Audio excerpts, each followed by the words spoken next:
Hello viewers, we'll be going over natural gas. In this video, we'll be going over my trade idea of the week and the day-by-day probability model. So let's start off with the technical analysis. We're currently up 3.5% and on the 1 hour chart.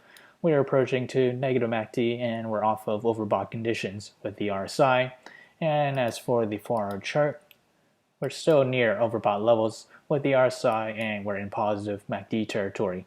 We're currently resting right along the 9 moving average, this blue line, so it may act as our temporary resistance to the upside at around a price of $2.85.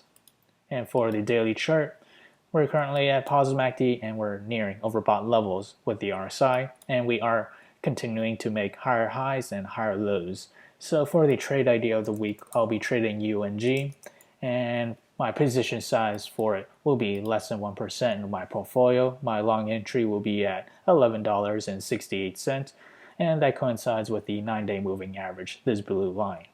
And my sell target for it will be $12.61, and my stop loss will be $11.46.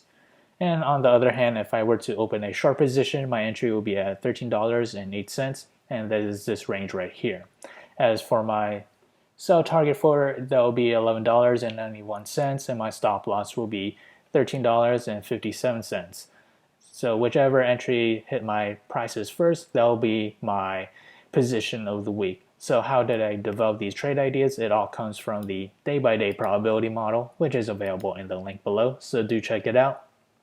And as we progress to the 5th day or a week of trading, we have a 33% chance for natural gas to climb between 0 to 5.6% and a 33% chance for it to fall between 0 to negative 5.6%, and further extreme case to the downside, a 33% chance to fall between negative 11% to negative 18%. So if you enjoyed this content, feel free to like, comment, subscribe, and thank you for watching.